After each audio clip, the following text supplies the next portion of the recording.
Hoy vine aquí para contarles una historia, la historia de Nicolas Flamel. Nicolas Flamel fue un librero y alquimista francés que vivió en el siglo XIV. Sabemos que en 1355 un personaje misterioso entró a su librería y le vendió un libro de alquimia. Este libro volvió loco a Nicolás. Estaba tan obsesionado con los misterios que encerraba este libro que abandonó su casa, que todavía conservamos en París, para descifrar aquellos misterios que contenía este libro. En realidad el libro lo hemos perdido, no sabemos dónde está. En su intento de descubrir aquellos misterios, viajó a mi país, se fue a España, hizo el Camino de Santiago hacia la tumba del apóstol. Y cuando ya había perdido todas las esperanzas, llegó a la ciudad de León, en Castilla. Y allí conoció a este personaje, al maestro Canches, que fue un sabio que le ayudó a nuestro amigo Nicolas Flamel a resolver aquellos misterios que contenía el libro. Los próximos 21 años los gastó Nicolás realizando aquellos experimentos, aquellos prodigios que contenía el libro. Muchos dijeron que durante aquellos años Nicolas Flamel había conseguido sintetizar la piedra filosofal. Pasados esos años, regresó a su ciudad de origen, a París, y allí fundó escuelas, orfanatos, capillas, incluso donó oro a las arcas del Estado, a las arcas del rey Carlos IV de Francia. Aquí es donde empieza el misterio de Nicolás, porque ¿cómo un pobre librero que lo había dejado todo consiguió fundar tantos colegios, tantos hospitales, tantas capillas? Y tenemos constancia que así lo hizo porque efectivamente tenemos aquellos documentos fundacionales. Esto obsesionó a muchísimas personas hasta el punto que se exhumó su cadáver, se abrió su tumba intentando buscar dónde estaba aquel misterioso libro. Aquella tumba estaba vacía.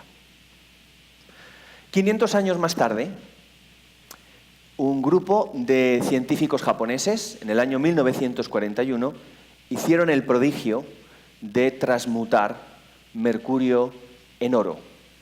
Y esta vez lo hicieron utilizando la ciencia, bombardeando núcleos de isótopos de mercurio con neutrones, de manera que unos pocos átomos de mercurio se transformaron en oro.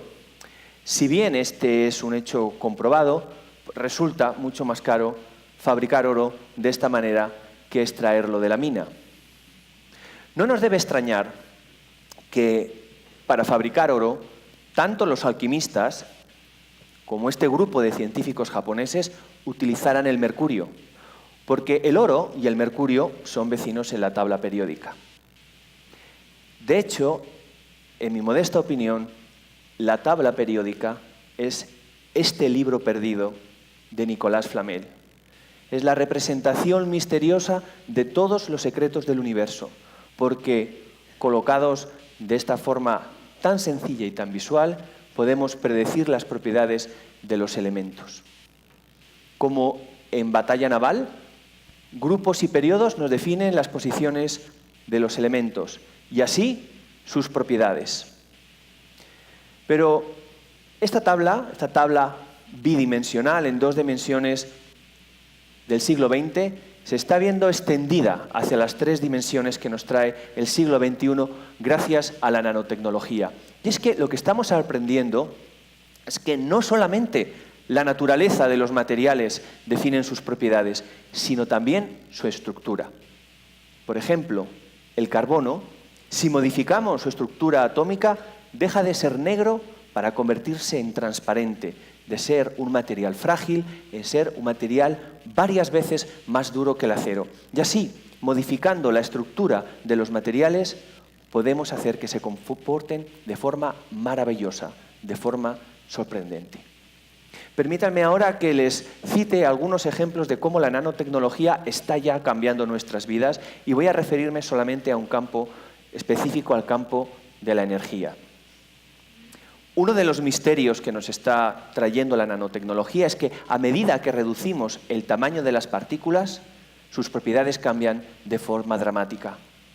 Incluso con el mismo material, si cambiamos su tamaño de partícula, sus colores cambian tanto como el arco iris. Y así podemos pintar con más colores utilizando siempre el mismo material. Y esto es muy importante, por ejemplo, para el futuro de la energía, para las celdas solares. Hoy en día, para tener una celda solar, iluminamos con luz visible una celda que absorbe en función de su color. Y así generamos corriente eléctrica.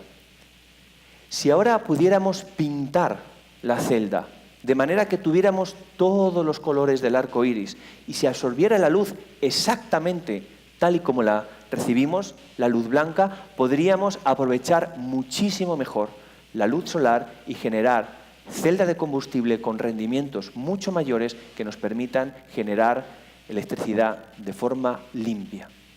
Pero aún hay más misterios que podemos resolver. El gran reto que ha inspirado a científicos durante muchos años es imitar a la naturaleza. Y si hay un proceso que es particularmente admirable, es el que realizan las hojas, la fotosíntesis. Pensémoslo. Utilizan luz solar, la luz del día, agua y CO2 para generar todos sus nutrientes. Durante muchos años los científicos han intentado imitar a la hoja, y esto ya es posible hoy en día con la hoja artificial, un material que lo que hace es absorber luz visible y con esa luz, en vez de generar electricidad, tal y como hacemos en las celdas solares, lo que hacemos es la electrolisis del agua, tal y como aquel experimento que hacíamos de pequeños en la escuela con la batería en la que se formaban las burbujitas de oxígeno y de hidrógeno. Con luz solar, de esta manera es posible generar hidrógeno, un combustible limpio que se forma a partir del agua, pero que además, cuando se utiliza en nuestros vehículos, con celdas de combustible, solo genera agua como residuo. ¿Qué legado más interesante? Estos son unos de los muchos ejemplos que esta nueva alquimia nos está trayendo. Nadie sabe dónde está el libro perdido de Nicolas Flamel.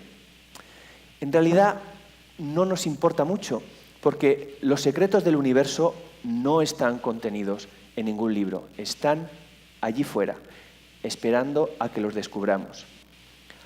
Aquí os invito, mis hermanos alquimistas, a que descubráis los misterios del universo y a todos vosotros a que recuperáis el niño que lleváis dentro, aquel niño que se sorprendía por la magia del universo, por la noche estrellada, que se preguntaba ¿por qué?